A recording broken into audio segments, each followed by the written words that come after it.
Hi friends, എല്ലാവർക്കും hi tech master എന്ന YouTube channel പുതിയൊരു വീഡിയോയിലേക്ക് സ്വാഗതം. അപ്പോൾ ഇന്നും നമ്മളൊരു ഇൻഡക്ഷൻ കുക്കറിൻ്റെ ഒരു വീഡിയോയുമായിട്ടാണ് വന്നത്.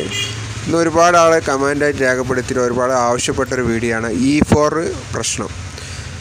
വെള്ളം ചൂടാവുന്നില്ല, അതിന് മുമ്പ് E4 കാണിക്കുക എന്നുള്ളത്. അപ്പോൾ അതിനുള്ളൊരു സൊല്യൂഷനായിട്ടാണ് ഈ വീഡിയോയിൽ വന്നിരിക്കുന്നത്. അപ്പോൾ നമുക്ക് അതെങ്ങനെയുള്ളത് നോക്കാം.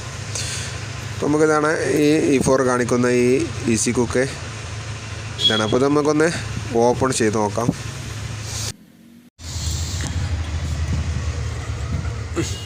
ഇപ്പോൾ ഇത് ഓപ്പൺ ചെയ്തിട്ടുണ്ട്. നമുക്ക് ജസ്റ്റ് ഇതൊന്ന് ഓണാക്കി നോക്കാം. ഓണാക്കിയിട്ട് കണ്ടോ, ഫാൻ കറങ്ങുന്നില്ല. അപ്പോൾ ഇത് ഓണിലാണെന്നുള്ളത്. ഫാനൊന്നും കറങ്ങുന്നില്ല. ഫാൻ ഇപ്പോൾ ഇട്ട സമയത്ത് തന്നെ കറങ്ങേണ്ടതാണ്, ഒന്ന് റൺ ചെയ്യേണ്ടതാണ്. അത് ചെയ്യുന്നില്ല. ജസ്റ്റ് നമുക്കൊന്ന് ഒരു സ്റ്റീൽ പാത്രം വെച്ച് ഒന്നുകൂടി ഒന്ന് ഓണാക്കി നോക്കാം. ഇപ്പോൾ E4 തന്നെയാണ് കാണിക്കുന്നത്. ഫാൻ വർക്ക് ചെയ്യുന്നില്ല. അപ്പോൾ ഈ ഫാന് കംപ്ലൈൻ്റ് ആണ്. അപ്പോൾ നമ്മളിത് ജസ്റ്റ് വേറൊരു ഫാന് എടുത്തുകാണ്ട് നമ്മളൊന്ന് ഇതിൽ ബോർഡുമ്മിലൊന്ന് കുടിക്കാണ്ട് ഒന്ന് ടെസ്റ്റ് ചെയ്ത് നോക്കാം. ഫാനിൻ്റെ കംപ്ലൈൻ്റ് ആണോ ഇനി ബോർഡ് കംപ്ലൈൻ്റ് ആണോ എന്നുള്ളത്.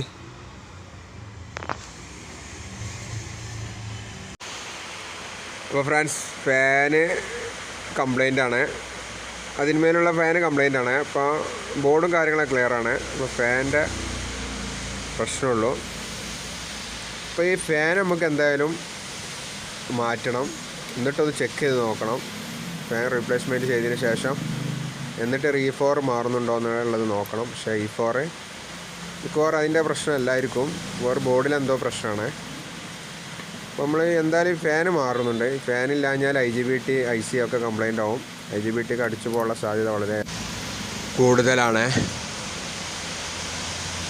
അപ്പോൾ നമ്മളൊരു മുൻപൊരു വീഡിയോ ചെയ്തിരുന്നു, ചൂടാവാത്തൊരു പ്രശ്നം വരുന്ന ഈസി കുക്ക് ഓണാവുന്നുണ്ട് പക്ഷേ ചൂടാവുന്നില്ല. എറർ മെസ്സേജോ കാര്യങ്ങളൊന്നും കാണിക്കില്ല. പക്ഷേ ചൂടാവാത്തൊരു പ്രശ്നം. അതിൻ്റെ ഒരു വീഡിയോ കാണണമെങ്കിൽ ആ മുകളിൽ സ്ക്രീനിൻ്റെ മുകളിൽ വരുന്ന ആ കാർഡിൽ ഒന്ന് ക്ലിക്ക് ചെയ്താൽ മതി. ഇപ്പോൾ നമ്മളിത് ഓണാക്കിയിട്ടുണ്ട്. ഫാനൊക്കെ മാറ്റി ഓണാക്കി. ഇപ്പോൾ E4 തന്നെയാണ് കാണിക്കുന്നത്. അപ്പോൾ ഫാനിൻ്റെ കംപ്ലൈൻ്റ് അല്ല. പക്ഷേ ഫാൻ നമ്മളെന്തായാലും മാറ്റിയിടേണ്ട ആവശ്യമുണ്ട്. ഫാൻ കംപ്ലൈൻ്റ് ആണ്. അപ്പോൾ അതെന്തായാലും മാറ്റണം. ഇനി നമുക്ക് ഈ ബോർഡിൽ ഒന്ന് ചെക്ക് ചെയ്ത് നോക്കാം. ബോർഡിൽ നമ്മൾ ട്രേസ് ചെയ്യണം. വോൾട്ടുകൾ ഒന്ന് ചെക്ക് ചെയ്ത് നോക്കണം. എന്നിട്ട് നമുക്കിത് മനസ്സിലാക്കാം ഇത് എവിടെയാണ് കംപ്ലൈൻറ്റ്. E4ൻ്റെ മെയിൻ ഭാഗം വരുന്നത് ഈ ഭാഗത്താണ്. ഈ ഭാഗത്ത് എവിടെയോ ആണ് കംപ്ലൈൻറ്റ്. കാരണം IGBTയിലോട്ടുള്ള വോൾട്ട് എത്തി അപ്പോൾ തന്നെ കട്ടാവുകയാണ്. അതുകൊണ്ടാണ് E4 കാണിക്കുന്നത്. അപ്പം ഈ ഭാഗം നമുക്ക് ഒന്ന് ചെക്ക് ചെയ്യാം. ഈ ഭാഗത്ത് വോൾട്ട്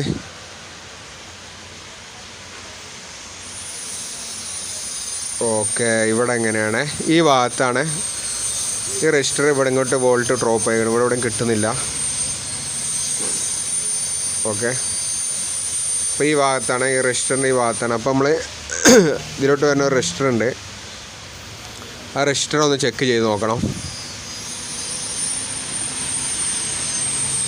ഇതാ ഈ കാണുന്ന ഈ രജിസ്റ്ററാണ് ചെക്ക് ചെയ്യേണ്ടത്.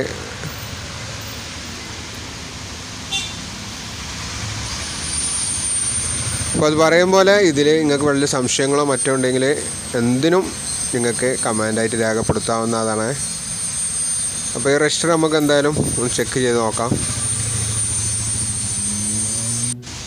അപ്പോൾ ഈ രജിസ്റ്റർ കംപ്ലൈൻ്റ് ആണ്. റീഡിംഗ് ഒന്നും കാണിക്കുന്നില്ല. മീറ്ററിൽ നോക്കി ഞങ്ങൾക്ക് മനസ്സിലാക്കാൻ കഴിയും.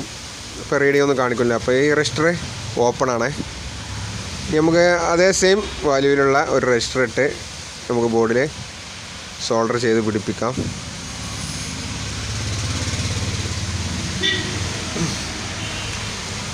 അപ്പോൾ ഈ രജിസ്റ്റർ നമ്മൾ ബോർഡിൽ വെച്ച് സോൾഡർ ചെയ്ത് വീണ്ടും നമുക്ക് ഈ വോൾട്ട് കിട്ടുന്നുണ്ടോ എന്നുള്ളത് ടെസ്റ്റ് ചെയ്യാം.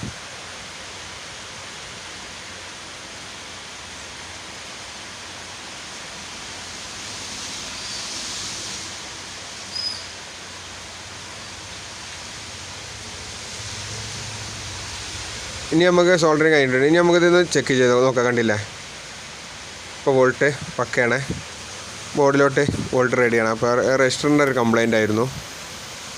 അപ്പോൾ മനസ്സിലാക്കുക, എറർ മെസ്സേജ് പല വിധത്തിൽ പല രജിസ്റ്ററിൻ്റെ കംപ്ലൈൻറ്റും പല വിധമാവാം. എന്നാലും ഇങ്ങനെയൊക്കെ ചെക്ക് ചെയ്ത് നോക്കുക.